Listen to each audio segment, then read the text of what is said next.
How's it going, YouTube? This is Skul, and welcome to my video game pickups for the third quarter of 2024. These are the games that I got in the months of July, August, and September, and a few non-gaming things as well.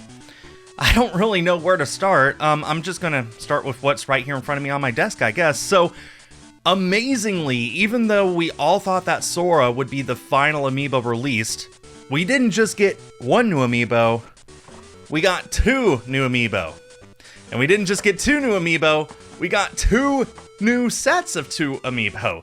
So yeah, we got the, microphone's always an issue with these. Got the, let's see, the Pearl and Marina amiibo from Side Order. And we got the Callie and Marie amiibo from Side Order as well. I still haven't played the Splatoon 3 story mode yet, can you believe it? Anyway, so yay, 4 new amiibo and 4 new Splatoon amiibo for me to add to my amiibo collection. I continue to have every single amiibo figurine ever released, and I'll continue to get them as long as Nintendo keeps making them, although these might be the final ones. For the sole reason that Echoes of Wisdom just came out, and we did not get a new amiibo for that. That's all I got. So anyway, yeah, 4 new amiibo to add to my collection.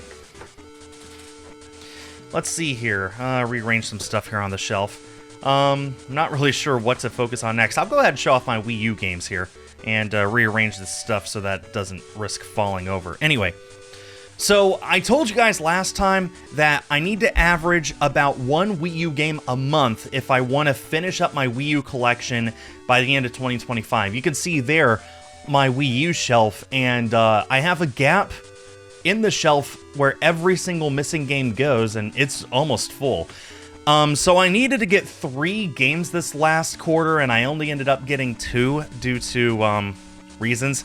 Anyway, but the 2 I got, I'm very happy about. So, got Steam World Dig Collection, or I'm sorry, just Steam World Collection, and How to Train Your Dragon 2. And yeah, there they are. And I'm actually really happy about How to Train Your Dragon 2, because this is a game I actually found locally. It's kind of crazy that I'm down to, after these 2, I'm only missing 16 games. It's kind of crazy that I'm down to only missing a dozen or so games, and yet I'm able to actually find them locally. That's always the preference with video game hunting, is to find stuff locally.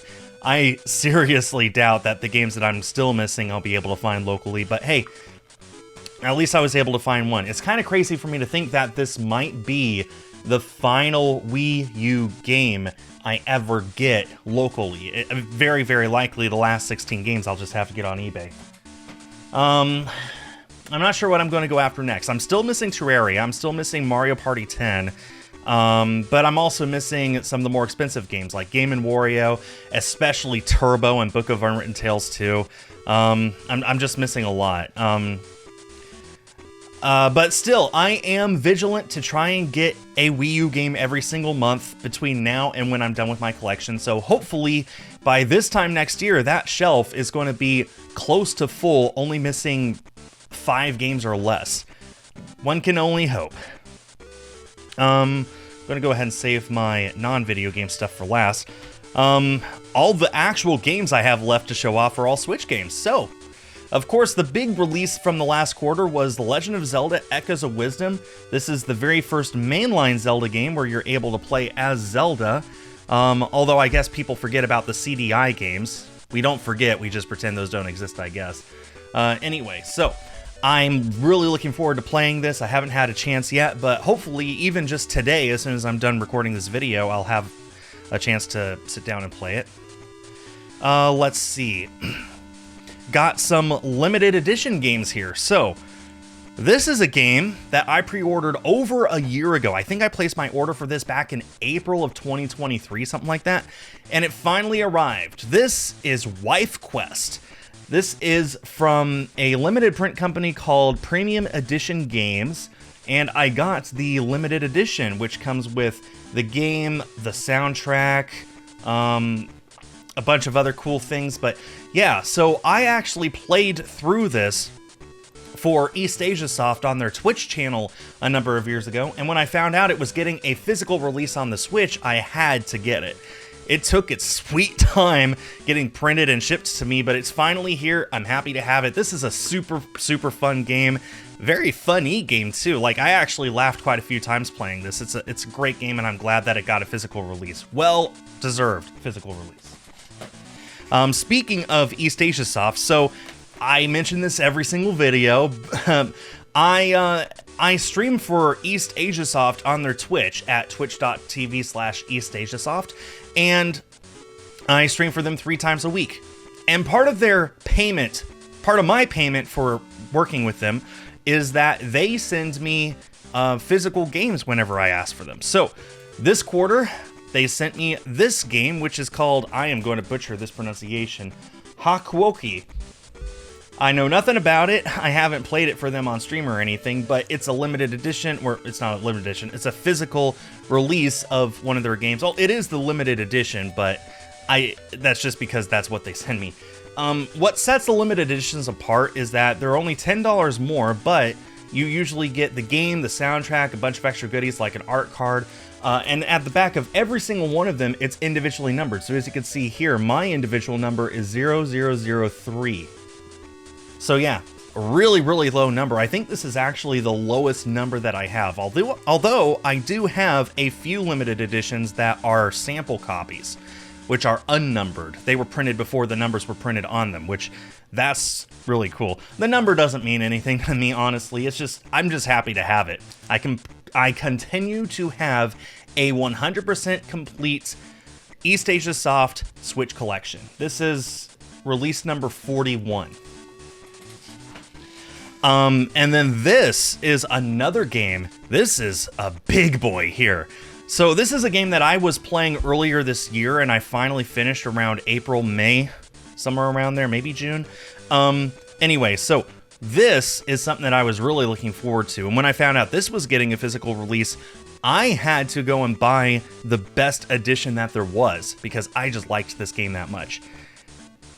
Most of you probably haven't heard of this. In fact, if you have heard of this, I'd be surprised.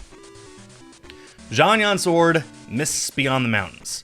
So this was originally a Chinese computer game. It is an RPG. It's like a typical JRPG game, but it was made and distributed in China in the year 2000. Look at this box. This is a huge box too. Look at this and compare it with the game itself. You know, big boy. So yeah, this was released through a company called Serenity Forge, and I had to get the big box collector's edition. I did rip it trying to open it up the first time. I'm never going to forgive myself for that. But anyway, this doesn't just come with the game, which you can see here. And yes, I do have 2 copies of the game. I accidentally ordered 2, but I decided not to cancel my pre-order. I just decided, you know what, a collector's edition and a regular edition, why not? Full disclosure, I am planning on taking whichever one of these copies looks the best and sending it off to get graded. But that's just because I love this game that much that I think that it's worth it to take a physical copy and have it preserved. I've explained why I grade games before. It's not to resell them. It's not because I'm speculator. It's because I want copies of these games brand new that will never age. So yeah, and that includes this game. That's how much I like it. But it also comes with a wall scroll, which I'm not going to bother taking out because it's going to be a big pain to put back in. We got the soundtrack release here, which, let's see if I can do this without hitting the light too harshly. I really love this game. This character is my favorite, Nicole. And we also got, in the bottom here, this. And this, if I were to open it up, if I can open it up, I guess I should say. So here we have a little figurine. Let me go ahead and take it out and show it off to this camera over here. Collectibles. So yeah, we got this little figurine here. This is Ankh, a cute little cat deity, a cat fairy, I guess. Cute little guy. So, yay. So yeah, that's Zhanyan Sword Mists Beyond the Mountains Collector's Edition. Super, super happy to have this Collector's Edition, even though I ruined a bit of the packaging. Luckily, everything else itself is fine, so yay. But yeah, I just really, really liked this game. there's something about these older RPGs that evokes a simpler time when playing video games. In many cases, it's also a much harder time playing the video games, and there were one or two times when I had to look up a guide to figure out where to go next, but I really liked this game. This is probably one of my favorite games that I played so far in 2024, and it's really hard to believe that this is a quarter of a century old now. All right, I believe, yep, that's all of the actual video games I got this quarter, but I do have some video game related stuff to show off. So, I got some video game music. Look at this. First of all, we got this soundtrack for The Legend of Zelda Tears of the Kingdom. Nintendo finally gave this thing a soundtrack release, and it's on 9 discs. Breath of the Wild was only 7, so that's another 2 hours worth of audio on this thing. This is a great soundtrack, been listening to it nonstop. My wife has been listening to it more than I have. She loves this game, I love this game. I do love Breath of the Wild more, but this is still a great game, and I love the music especially. The music for, well, all the Zelda games is always great, so very, very proud to add this to my collection. I can't wait to put it on my shelf. It's just out of frame, but this shelf over here is going to proudly sit beside my soundtrack for Breath of the Wild. And the very last thing to show off is this. This is the single CD for No Promises to Keep by Lauren Alred. This is the theme song for Final Fantasy VII Rebirth. I don't know why the official soundtrack did not include the full version on it. In fact, the official soundtrack for Rebirth is missing something ridiculous, like 40% of all the songs in the game are not on the soundtrack. And it has 7 discs, so hopefully they release a soundtrack plus later. In any case, the only version of No Promises to Keep on the official soundtrack is the one that is heard during the Loveless concert in the Gold Saucer. The actual full song, the credits version, the only way to have it physically is to own this disc. And this includes that. It includes that version, but without the vocals. And it includes a separate version, which is called the band version, which is a completely different arrangement of the song. Still sung by Lauren, though. So, I loved Final Fantasy VII Rebirth. Like, that is my pick for Game of the Year.